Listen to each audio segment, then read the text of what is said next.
სეზონის კულმინაცია გვიახლოვდება. დღეს ცრუცხრიანში ფინალისტების ანალიზს შემოგთავაზებთ. Paris Saint-Germain-ი ინტერის წინააღმდეგ საჭადრაკო დაფაზე როგორ შეეცდებიან მწვრთნელები ერთმანეთის აქილევსის ქუსლების გამოყენებას. პარიზელების სუსტი წერტილი ნაპოვნია. ინტერის მთავარი იარაღის შეტევაში, რომელიც შესაძლოა მათი დამღუპველიც კი გამოდგეს.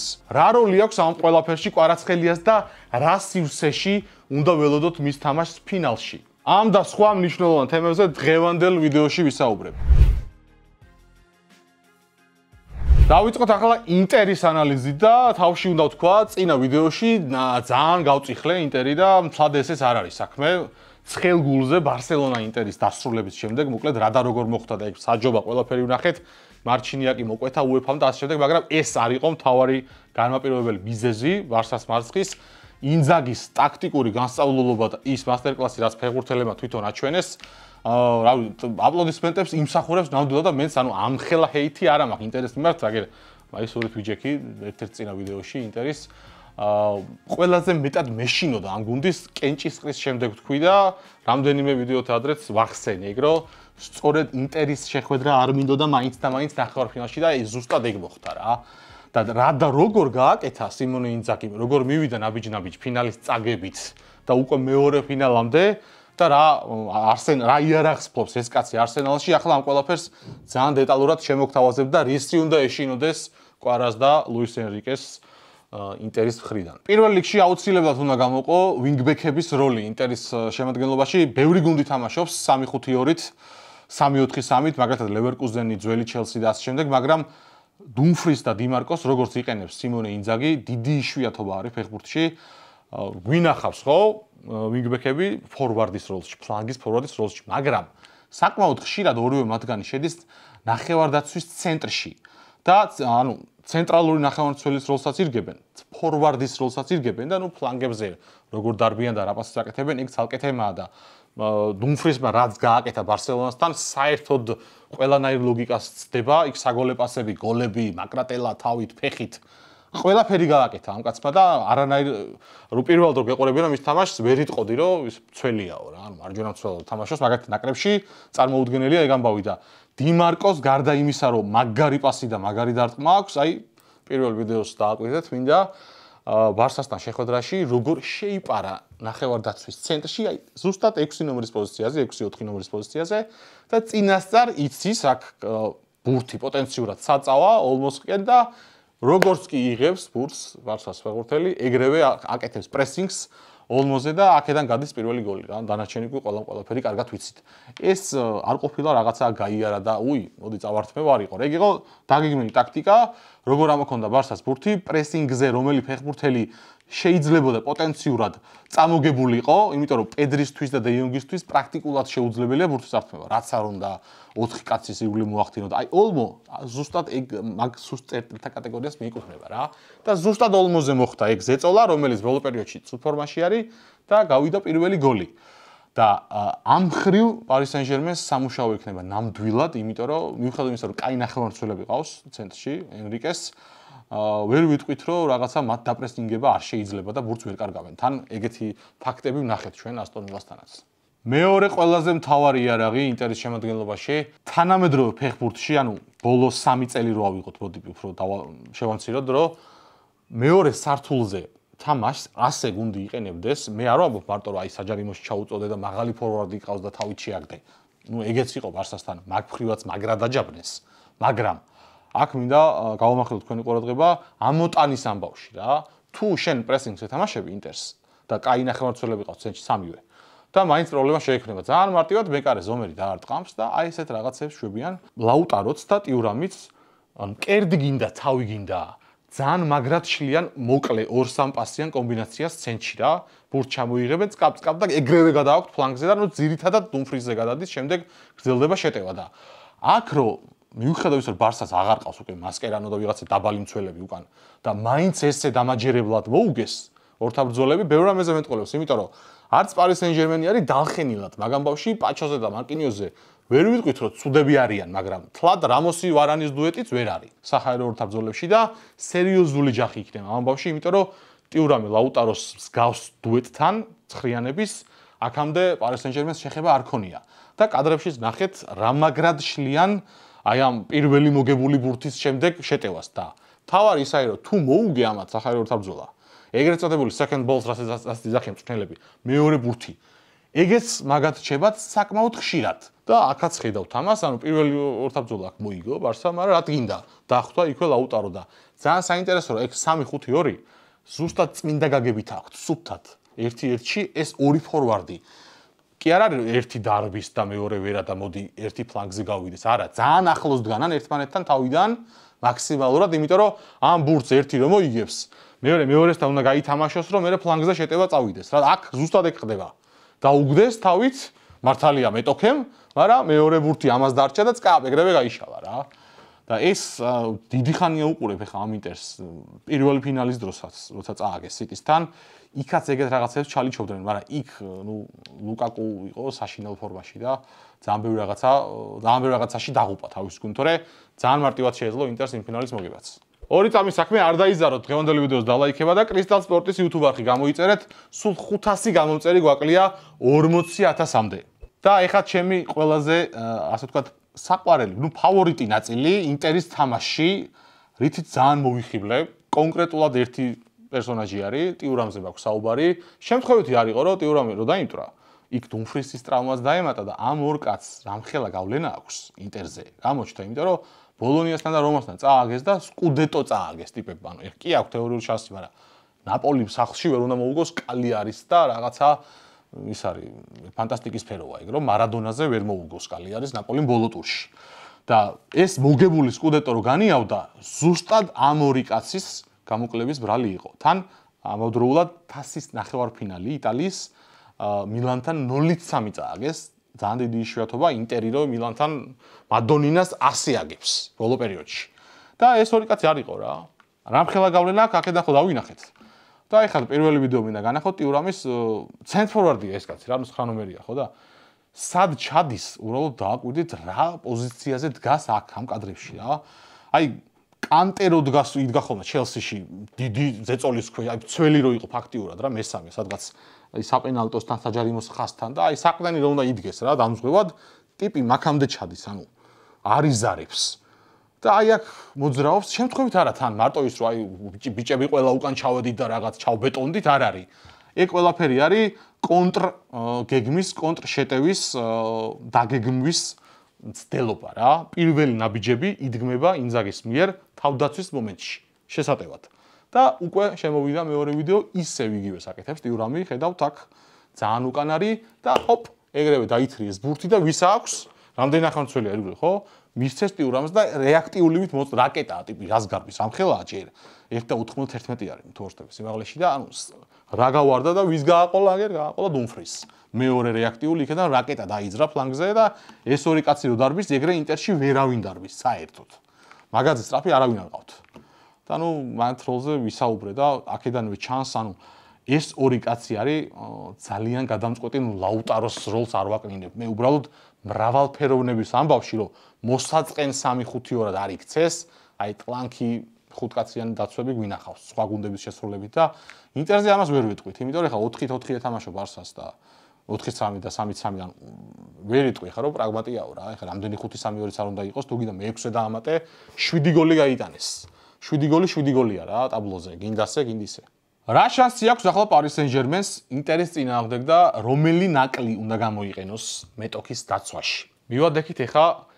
აქილევსის გოლს როგორც თავში ვახსენე რა ინტერნაციონალეს და წეგან გითხარით ასევე სტარტზე რომ პლუსი და მთავარი დამტკმელი ძალა კოზირი რაც არის ინტერის ეს ამავდროულად შეიძლება იქცეს დამღუპელად მათთვის და ვინგბექების ამბავია იქ რა ზუსტად როცა გარბიან წინ დიმარკოს და დუმფრისის ვინაიდან და რადგანაც ბროზოვიჩის მსგავსი ძალიან გამოკვეთილი ეს მთიბავი არ ყავთ ცენტრში საყდენი ხითარიანი ჩალხანოღლუ და ბარელა ნუ არ არიან რა 4 ნომრები როგორც არ უნდა შევკეროთ კი თამაშებენ ითავსებენ როლს მაგრები არიან მაგრამ აი ამ მომენტში ჩანს რომ ვინგბექი წინ რო რჩება და უეჭველი რჩებიან წინ ამასაც განახებთ ეხლა მალე ვერ აზღვევენ შესაბამისად და აი ეგ სივრცე რო ჩნდება ზუსტად ამ ფლანგიდან საჯარიმომდე აი მაგას იყენებს მეტოქე გუნდი და ანუ ინზაგი ზოგადად სულელი არ არის რომ უკან ჩაჯდეს და რაღაცა და ანუ არ ერიდე ბარსელონასთან გამოჩნდა ეგ რომ წინასწარ გათვალა ყველაფერი მეტოქე შეაფასა უკან ყრუ დაცვას მათთვის არ ექნებოდა კაი შედეგი. ამიტომ ამ გუნდს შეუძლია open play-ით ითამაშოს, ანუ გახსნილი, ამოწეული და ორმხრივი დაბომბვა რომ მიდის რა. ამიტომ არის აი კამელეონის გავსი გუნდია რა. შეუძლია რომ მრავალფეროვნება შემოიტანოს ვიღაცას ერთი კვირის წინ ეთამაშოს ძალიან ანტიფეხბურთი გამოიყენოს, იყოს რაღაცა შეუხედავი თამაში, გადართო და მე ერთ კვირაში გამოვა და რაღაცა 5-3-ს მოიგებს რა. ხო, და საინტერესო დეტალი რა. როდესაც სიმონე ინზაგიმ პირველად მიაგნო ხვიჩა კვარაცხელიასთვის იმ ყბადაღებულ ცნობილ სამკაციან გალიას, იმ მომენტში არ თამაშობდა დენზელ დუმფრისის ძირითადში მარჯვენა ვინგბეკად. იყენებდა დარმიანის, რომელიც ბევრად პრაგმატი არის, ბევრად უფრო მუშაა და ნუ დაცვაში, დაცვით ასპექტებში იმ ხელისხმაობაა, რომ ხანდახან სამცველიან ტაქტიკაში მარჯვენა ცენტრალურ მცველად იყენებს დარმიანს და ეგ ძალიან საინტერესოა, იმიტომ რომ ვერსად ვერ წაიღებს ეხა დუმფრის, ანუ მართლა ლაუტაროს ხوار შეუწყვილებს წინ, მარცხნივას ვერ გადაწერს. კამზე ვერ დასვამს, იმიტომ რომ ამ კაცმა მოიგო ბოლოს თამაშები, ბოლო 4 თამაში ყველა ამან მოიგო. ყველა ვარიანტში მოუწევს დუმფრის თამაში. ეს იქნება ხვიჩასთვის შანსი, იმიტომ რომ როგორც ვახსენე, მინუსი ინტერის არის სწორედ აი ამ დატოვებულ ზონებში და ეხა გადავდივართ კვარაცხელია versus დუმფრისზე, რა მოხდა, როცა ეს ორი კაცი ერთმანეთს გადაეკვეთა. ეხლა შეგახსენებთ, რომ დღევანდელი ვიდეო 3000 ლაიქზე ავიყვანოთ და გათამაშება რო ჩაირთვება და რა და როგორ, ამაზე ბოლოში გესაუბრებით. კვარაცხელია დუმფრისის წინააღმდეგ. პირველად დავიწყოთ, მოდი 2023 წლით, აი ეს გალია როცა შეიქმნა სამკაციანი ინზაგის მიერ, ამ შეხვედრაში მოიგონა ინტერმა 1-0, კვარას ცემდნენ ამ თამაში, ურტყამდნენ, ხედავთ კადრებს, როგორ ექცეოდნენ, რატომღაც საჯმაყვითელი არ მოიყო, არ ვიცი რატომ. და ხვიჩა რო შეცვალეს ამ შეხვედრაში 76 წუთზე გაგიკვირდებათ და სწორედ მაშინ ჩაერთო დუმფრისი თამაშში. ეგ ვერ იქნება დამთხოვა ეგ ამბავი რა, ეს გავიდა, ის შემოვიდა. თან ეს ერთ-ერთში. და როდესაც უშუალოდ იყვნენ ერთმანეთთან მინდორზე, ანუ როგორ უგებს პოზიციას და ეს ტანის ჩადგმა რო უყარს კვარას თავისი იყენებს ფიზიკურს, პლუსებს და დრიბლინგი და შემდეგ, აი ესე უმკლავდებოდა ძირითადად დუმფრისი აი ტიმბერი რო დაჩაგრა და იმან მერე წააქცია და დაინდომ საჯმა დაახლოებით ეგეთი იყო რა. საჯმა იქაც დაინდო, შეელოყვითელი არ მისცა, ვერანაირი სუფთა თამაში მე ვერ ვნახე დუმფრისის მხრიდან კვარას წინააღმდეგ. მე ვიძახი 1-1-ზე. ვერანაირი პოზიციის მოგება ვერ ვნახე, ხე სისტრაფეში კი გაასწრებს ალბათ ხვიჩას ესე რომ დააყენო ხაზზე, მაგრამ ფეხბურთია ეს, უსეინ ბოლტი ხო არ არის აქ ვინმე. და კვარაცხელი აი ამ თამაში, სადაც ანუ სივრცე არის და 3 და 4 კაცი არ კეტავს და რაღაცა არმია არ მისდევს, ძალიან მარტივად ჯაბნის დუმფრის და ეხლა საინტერესო კადრზე მინდა გადავიდე, წინ რო რჩება დუმფრისი, როგორ ხდება ეს ამბავი, ვერ შევსება უკან სივრცის და კვარაცხელიას უმეთვალყურო დატოვება, რაც შესაძლოა ფინალშიც განმეორდეს. ინტერი მიმართავს აქ ნაპოლის წინააღმდეგ მაღალ პრესინგს, დუმფრისის არის ასული, ფაქტობრივად მარჯვენა ფორვარდის პოზიციაზე არის და ამოიტანა ბურთი ნაპოლიმ, 2 პასი, წკაპ, გადმოვიდა ფლანგისკენ, ნუ ხდება გუნდი უკვე რომ კონტრიერში მოდის და კვარა არის მარტო და ხედავთ აი დუმფრისი როგორ მომბოდიალობს აგერ. ვერ მიხვდა რა უნდა გაეკეთებინა, ჯერ ცენტრში შევიდა, წეღარაც ვახსენე, დიმარკოს როლი, ამასაც იგივე აქვს. იქ ვიღაცა უნდა მიეპრესა, მაგრამ ვერ განახორციელა პრესინგი და შემდეგ უკვე რომ კვარამდე მივიდა ბურთთან თავისი კაცი არის რა, მისი ასაყვანი იყო. ვეღარ მოასწრო ჯიგარმა ჩასვლა და აქ შეიქმნა მომენტი. მეკარი მაიღო, შეიძლება და გოლი გასულიყო, დაზღვევაც ვერ მოასწრეს დროულად გუნდელებმა და აქ ძალიან დიდი მნიშვნელობა ექნება ზუსტად იმას, როგორც გაიტანა გოლი მაგალითად ლივერპულთან და არსენალთან. პარი სენ-ჟერმენმა ეს 3-4 ძალიან კრეატიული პასი და ტექნიკური ფეხბურთელები რო ყავთ და ცენტრალური მცველებიდან დაწყებული, ანუ დემბელეთ დამთავრებული, მე მგონი პასი გაკეთება ყველა მიცის გუნდში რა. და ეგ უნდა გამოიყენოს პარი სენ-ჟერმენმა და არ უნდა შეეშინდეს მაღალ პრესინგს და ზუსტად ეს თამამი ამოტანა და ასე შემდეგ, იმიტომ რომ ზონები რჩება და არ არის ნამდვილად არ ყავს ინტერს ისეთი გაუვალი უკანა ხაზი, როგორც დაუშვათ 2010-ში ყავდა მოურინიოს ინტერს რო შევადაროთ რა. იქ გაცილებით უფრო მკვლელი და დამსჯელი ხალხი იყო და ესენი ზონეს ტოვებენ რა, ეხლა აჩერბი და ბასტონი და ბისეკი და ტოვებენ, ფაქტია რა. ნახეთ ეს ყველაფერი და ამის გამოყენება შეუძლია PSG-ს. აქ მეორე ვიდეო არის, უბრალოდ განსხვავება ისაა, რომ აქაც ჩარჩა დუმფრისის წინ, მაგრამ ხვიჩა ამჯერად 4 კაცმა მოასწრო, სასაცილოა ძალიან, 4 კაცი მაინც დაუდგა იქ და ასე ვთქვათ შეაჩერეს რა. ეხლა მოდი გადავიდეთ ავტომატურად, ლოგიკურად პარი სენ-ჟერმენზე. გავიგეთ ხო, იმათ რა უჭირთ, რა ულხინთ, ასე შემდეგ, მაგრამ ფინალია და ინძაგი ესე წამოწოლილი არ იქნება და რო ახსენე დასაწყისში Paris Saint-Germain-ის სუსტი წერტილი ცნობილია თქო, აი ეს სივრცე, ზონა, მინდა გაიხსენოთ ჩემი ერთ-ერთი წინა ვიდეო, ზონა 14-ზე ვისაუბრე, ლივერპული Paris Saint-Germain-ს წინააღმდეგ და იქ ანუ ჯერ პრობლემები შეექმნა პარიზელებს, გაუშვეს გოლი, მე აღმოფხრეს, გამოასწორეს, დაალაგეს და აი ეს პლეი-ოფების სტადია რო ავიღოთ რთული შეხვედრებით ლევანდელი სტუმრად და შინ 4 ზონიდან ანუ ცენტრში ხო ხედავთ ამდენი ზონა არის, მოდი ფოტოს განახეთ, მარტივად რო გაიგოთ, ანუ 4 ზონა, აი ამის გადაკვეთის წერტილი, აი ამ სივრცეში, crossroads-ი ასე ვთქვათ, გზაჯვარედინი, აქედან ნევეშის პოზიციიდან ურტყამენ ძირითადად მეტოქეები და დამთხევა ეს ვერ იქნება, იმიტომ რომ იმდენი საგოლე მომენტი შეიქმნა ამ არეალის გავლით და ყოველ ჯერზე, ანუ 90% შემთხვევაში უკან ჰაკიმი არ იდგა. ეგეც არ არის შემთხვევითი რა, იმიტომ რომ აქ ცენტრალური ნახევარმცველი ნევეში ცდება, მისი ადგილი არის და ვერ აკეთებს დაზღვევას, ვერც მცველის ცენტრალურის და ვერც მარჯვენა მცველის და ანუ მარკინიოსის იმედად რჩება მე კონცერტა მარკინიოსი ხა ყველაზე კლასნი არის და გამოსტილი არის და საიმედო არის გუნდში. 2000 რომელიმე თამაშობს რა ვიცი, ლამის 15 წელია გუნდშია და ასაკშია რა, ვეღარ დარბის და ხა მარტინელი, კვარაცხელია კიდევ ანუ ვინისიუსი, ანუ ეგეთ ხალხს ვერ დაიჭერს. გახსნილ თამაში. ეგ არის გამორიცხული. და მოდი ხა უკვე კადრებზე გადავალ. რა და როგორ მოხდა, რომ აი დაიმახსოვროთ გონებაში პოტენციურად რა ვიხილოთ შეიძლება ფინალში რა.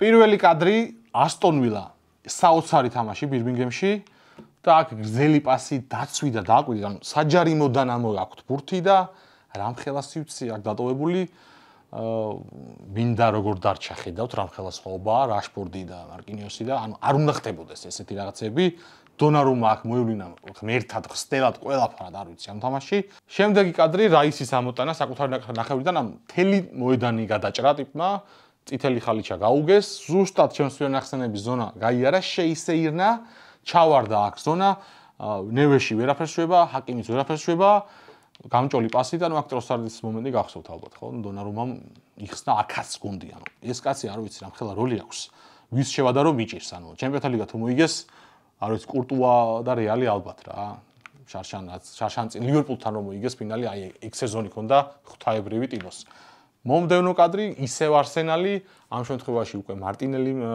ვერ გამოიყენა მომენტი მაგრამ იგივე ზონა ჩავარდა აქაც არ არის მცველი სადარი ნევეში და რავი მარკინიოსი კვლავ ჩავარდა აქ და მარკინიოსი მზალი არ არის კი არ ვერჩი მარკინიოს უბრალოდ ახსენეთ ეგან არ უნდა დატოვო რა ეგეთი ფეხბურთელი აი ესეთ სიტუაციაში არ უნდა ჩააგდო და მე მეკარემ უნდა სეზონის სეივი უნდა გააკეთოს და ამას მე დარწმუნებული ვარ ინტერი გამოიყენოს იმიტომ რომ ეს არეალი ხა გაიხსენეთ დიმარკო ამარიალში შედის ხშირად სტრაფია ტექნიკურია კაი პასია კაი დარტყმა აქვს აქედან ლაუტაროსაც შეუულია სოლორეიდი და გაჭრა ხაზის ტიურამსაც ხო შეუძლია და შეუძლია ყველა პოზიციაზე თამაშობს ტიურამი და რავი თანხმოვანებიც ბარელა და ჩალხანოღლუს არ უჩივიან პასს და დარტყმას და მე მგონი ძალიან დიდი სამუშაო მოუწევს აქ ლუის ენრიკეს და ლოგიკური მარი აქ ესეთი ჩავარდნები ცოცხლიანს ვინც უყურებთ ხშირად და პარალელურად ანუ ჩემპიონთა ლიგასაც ადევნებთ თვალს როდესაც ხუჩას წევდა მარჯვნივ და არ მოგწონდა ჩვენ ეს ქართველებს, იმიტომ რომ მარჯვნიდან უფრო ნაკლებად კრეატიულია ყვარა,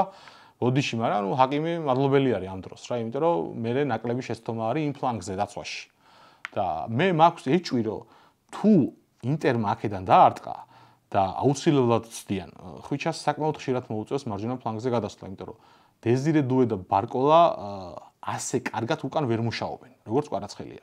კვარა მარცხნივ როგორ მუშაობს, ეგ კადრებსაც ხედავთ აქ, როგორ ჩაიკეტა ჯერ სალაჰი და მე ბუკაიო საკა.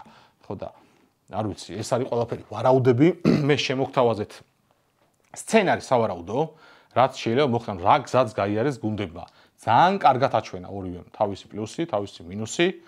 დანაკლისი რომელი ფეხბურთელის დანაკლისის დროს რა მოსდით და ფინალში რომელი არეალი სივრცე მოედანზე გახდება თავარი გადამწყვეტი ბრძოლის წერტილი რა ეგ მაინტერესებს თქვენი აზრი ამ შემთხვევაში უპირატესობას Paris Saint-Germain ინტერს შორის ანუ რომელიმე ფლანგზე თუ ელუდებით რომელიმე გუნდისგან ან ნახევარდაცვის ცენტრში აი ეგ მაინტერესებს იმიტომ რომ სამი ნახევარმცველი თამაშობს ორივე და დაახლოებით მაინც ერთ დონეზე არიან რომ შევადაროთ რა ნახევარმცველები და სადელოდებით თქვენ უპირატესობის მოპოვებას და ხვიჩას რომელ მხარეს ფლანგის რომელი იქნება უფრო სწორი რა, საით გამოიყენებს, იმიტომ რომ ძალიან ძლიერი არის ინტერის მარჯვენა ფლანგი, ეს ხო ბისეკი ან პავარი იდგება აქეთ და პლუს დუმფრისი წინ, ხო? ეგენი უტევენ, მაგრამ იქეთ ავტომატურად დაუდგება მენდეში კვარა, ხო, სიტყვაზე, თუ ლოგიკურად განათავსა ენრიკემ. ძალიან მაგარი ჯახი იქნება და იქეთა ფლანგზე პირიქით დიმარკო და ჰაკიმი არიან შეტევაში ძალიან მაგრები და დაცვაში ორივე საკმაოდ სუსტია. ხო და ანუ რადიკალურად განსხვავებული ფლანგები იყავს ორთავე გუნდს და მოკლედ თქვენს კომენტარებს ველოდები. კიდევ ერთი საინტერესო ფაქტი ის არის, რომ ეს გუნდები აქამდე ჩემპიონთა ლიგაზე არ გადაყრიან ერთმანეთს რა. ძალიან საინტერესოა იმ ხრივ, რომ უცნობი მეტოქეები როცა თამაშობენ და თან ფინალს მოულოდნელობებით ახსავსე თამაში მივიღოთ შეიძლება და ყველაზე მეტი მუღამი და მოლოდინი ისეთ გუნდებთან გაქვს, რომლებიც არ იცნობენ ერთმანეთს რა. და ამ ხრივად საინტერესოა მარტო ამ ხანაგურებში აქვთ ერთმანეთთან ათამაშები და პირველი ესეთი მაღალი დონის ჯახი გველოდება მიუნხენში. ეხლა თქვენს კომენტარებს ველოდები, გითხარით ყველაფერი. ავიყვანოთ 3000 ლაიქზე დღევანდელი ვიდეო, გათამაშება ეგრევე ჩაირთვება, როგორც კი ეს მოხდება. კომენტარებზე იცით, უნდა დაფიქსირდეთ კომენტარებში დღევანდელ თემებს. შეეხეთ ნებისმიერი რამ დაწერეთ, თუ გინდათ ამას კითხეთ, გიპასუხებთ აუცილებლად და როცა 3000 ლაიქზე ავალთ, ავტომატურად ჩაირთვება გათამაშება. და 20 თქვენგანი მოიგებს თქვენთვის სასურველ ნებისმიერ საფეხბურთო მაისურს. როგორ მოგეწონათ ჩემი დღევანდელი ანალიზი და შემდეგი ვიდეო უკვე მიუნხენიდან გელოდებათ სრულცხრიანი ალიანს არენათი დაგიბრუნდებათ.